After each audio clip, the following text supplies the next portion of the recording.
Et cette découverte de la Chine à travers By Art Matters et à travers le projet 9128 km entre les cartes et les territoires, c'est l'opportunité de découvrir parce qu'effectivement c'est notre première fois, pas seulement en Chine, mais en Asie, dans le continent asiatique. Ça nous semblait, première chose qui devenait très importante, c'est la distance qu'on avait. Donc c'est la distance entre les lieux où on habite. Les kilomètres, non? Et c'était tout de suite évident. Et donc on a dit on va les nommer avec sa distance. Et ici, donc ça c'est des kilomètres.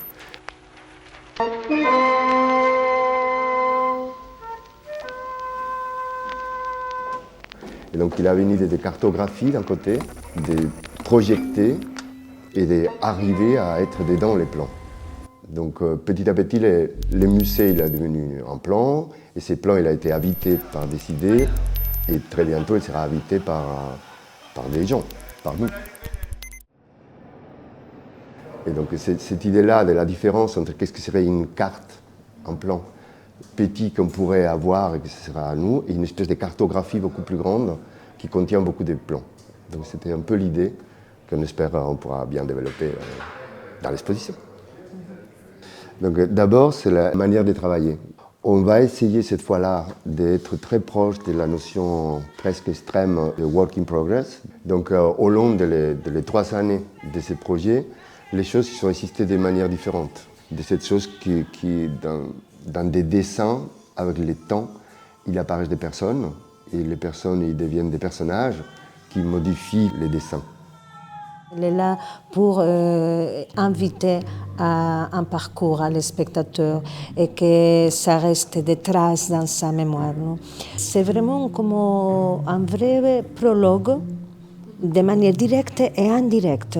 La transparence, elle va déjà, probablement, c'est ça qu'on cherche avec les visiteurs, questionner son regard en lien avec l'espace. C'est une chose qui s'intègre très facilement dans notre question de présence des corps et des regards vers l'image. La transparence, pour moi, c'est quelque chose qui on ne sait pas s'il est en train d'apparaître ou disparaître. C'est plus fragile que quelque chose de solide. Et donc on voulait jouer avec ça, même s'il peut générer la confusion.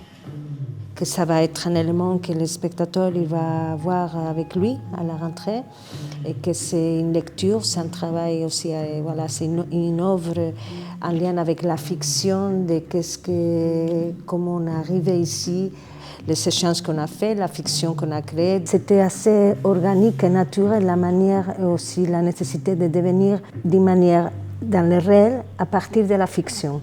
C'est une autre ligne parallèle de narration que les visiteurs il va commencer aussi à être entre une narration plus littéraire de lecture et une narration spatiale, l'image.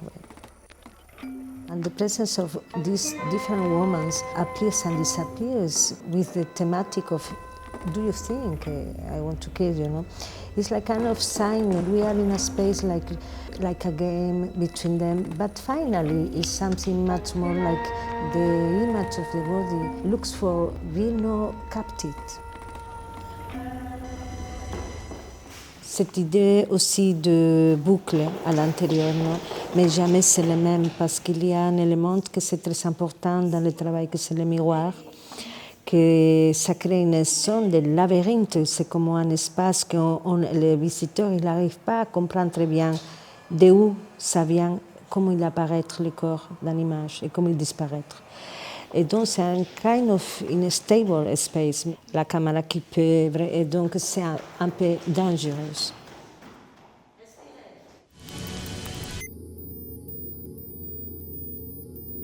Et c'est vrai qu'à la fin de ce parcours, on se trouve avec des images de réseau neuronal qui sont comme des schémas, que c'est comme la mise en scène, quelle trajectoire il fait la mémoire d'une manière physique, mais quelque chose qu'on veut relationner poétiquement avec l'espace qu'il vient de traverser. Donc cette idée de carte mentale et carte très physique.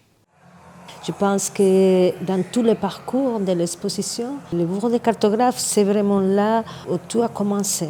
Et c'est des traces. Si l'exposition c'est un corps avec toutes les parties des corps différents, Je sens le bureau de cartographie comme le cœur, comme la pulsation. Ça sert un lieu pour les visiteurs pour comprendre des choses qui peut-être existent sans nécessité de comprendre. Il y a une liberté dans cet espace grand de transmission et de communication des éléments de narration. Donc c'est là qu'ils vont rentrer d'une manière claire cette idée de la cartographie, de l'espace, mais aussi du temps. Et donc il y a beaucoup de choses qui sont en train de se passer, parce que c'est l'endroit, nous on appelle ça le bureau de cartographe, c'est l'endroit dans lequel les choses s'écrivent, et on sait qu'ils sont encore en train de s'écrire. En même temps, comme on était loin, on commençait à se connaître vraiment à travers ce qu'on a appelé nous la radio des images, c'est-à-dire un endroit dans lequel on avait des rendez-vous Zoom ou autre chose, pour se voir et pour tout s'expliquer.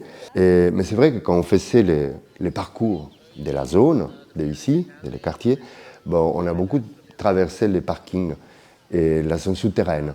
Et en allant dans ce territoire, quand on jouait à téléguider les caméras depuis notre planète, on trouvait beaucoup de miroirs ronds, qui étaient les miroirs du parking. C'est pareil que maintenant on a introduit des miroirs qui sont à côté du lobby, dans les parkings.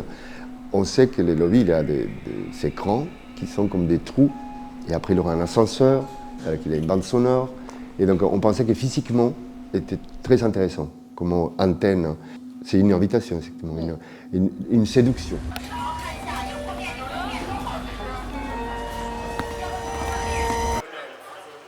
Avec les participants des ateliers, ils sont vraiment fait confiance, ils sont crus dans les bons sens. C'est une croyance consciente, c'est pas une croyance bête.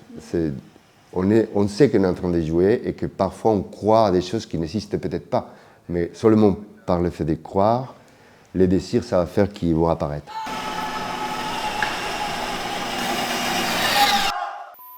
Apparu l'idée des situations jumelles, d'essayer des choses qu'on faisait là-bas, que vous pouviez faire ici, d'une certaine façon. Et ça s'est concrétisé particulièrement pour la construction d'une voiture, que nous on l'appelle des rovers, une voiture, on va dire, extraplanétaire, et dans laquelle on a construit deux, une qui a été construite par vous ici et une autre là-bas. En même temps, il avait la notion d'être téléguidé, de comment guider à quelqu'un à distance, parce qu'on faisait des parcours par ici. Et on se rendait compte que la notion de guider à quelqu'un, avec tous les problèmes de langue qu'on pouvait avoir, ça nous faisait penser à l'idée comme quand on est à la maison et on ne trouve plus la télécommande, la chose qui se perd, qu'on perd très facilement. Et donc je pense qu'au long de ces voyages, on a perdu la télécommande beaucoup de fois. Et on a décidé que ça c'était très bien. Comme on dit nos jours, l'erreur, encore une fois, c'était une opportunité. La mesa, c'est table en espagnol.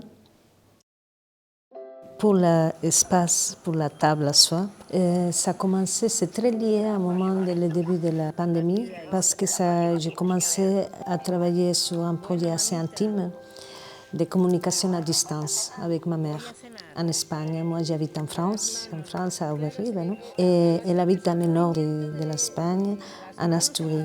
Et c'était nécessaire d'inventer un protocole. C'était vraiment un protocole très, très simple, mais très touchant et très poétique, où je prenais la caméra et je faisais une danse avec la caméra. Ma mère, elle ne voyait pas, mais on partageait une musique à travers le téléphone et on se faisait des lectures. Et on partageait aussi des lectures de poèmes. Ma mère, elle était poétesse. Et donc, l'origine, ça a donné un petit film qui s'appelle La danse des mains.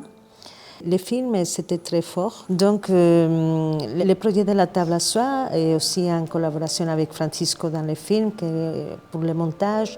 J'ai décidé vraiment de venir sur l'espace et créer cette mémoire et commencer à développer un projet de performativo et d'installation. C'est ça qu'on va voir ici. Il y a une mémoire, mais il y a aussi des films, il y a aussi un travail d'écriture. Et c'est comme un espace vraiment qui invite, c'est très féminin aussi, dans le sens que c'est très lié à cette perception aussi, très lié en lien entre l'écriture, le corps et la présence, mais c'est une présence aussi qui parle de l'absence. Parce que c'est l'ombre qui est là, et c'est aussi qui parle de l'absence, mais à travers beaucoup de lumière. parce qu'il y a c'était le moment où le printemps arrivait, où toutes les fleurs de notre jardin commençaient à naître. Et moi, la pandémie m'a donné la possibilité, depuis des années, je ne voyais pas émerger les fleurs. Donc c'est quand même une double signification parce qu'il y a certaines tristesses. Ma maman, elle était malade et c'était après, plus tard, elle est partie. C'est un hommage à elle et à des autres femmes de la littérature comme Virginia, comme Isadora, et ça continue. Et ça va continuer ici, avec des autres hommages que je suis en train de découvrir, avec d'autres personnalités et d'autres présences. Mais surtout, la table à soie invite les visiteurs à faire un voyage intime et faire un voyage aussi de présence, mais dans aujourd'hui et dans le passé et dans le futur. C'est comme une grande interrogation pour moi sur le futur.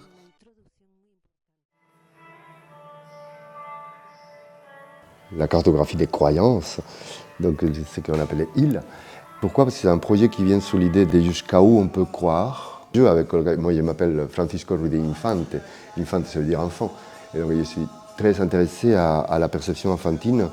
Et donc il y a beaucoup de références, parmi lesquelles aussi, d'une manière assez forte, dernièrement, l'idée mythique de Peter Pan et l'idée un peu de la jeunesse ou l'enfance éternelle, avec toute la cruauté qu'il peut contenir.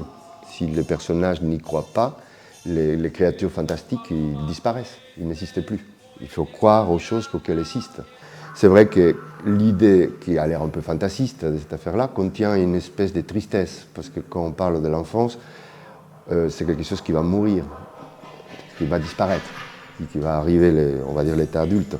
Donc dans l'exposition, on voudrait que les spectateurs, dans toutes les zones, puissent avoir la perception double, entre une perception consciente, et, on va dire cultivée, qui connaît un peu l'art, mais aussi une perception très enfantine, et qui puisse jouer presque comme un personnage. Qu'il faut y croire, qu'il est dans une carte, qu'il va se promener dans différentes ambiances. Et qu'à la fin du parcours, quand il se retrouve avant de partir, probablement il va revenir à cet endroit-là avant de partir. C'est un peu le début et la fin se touchent.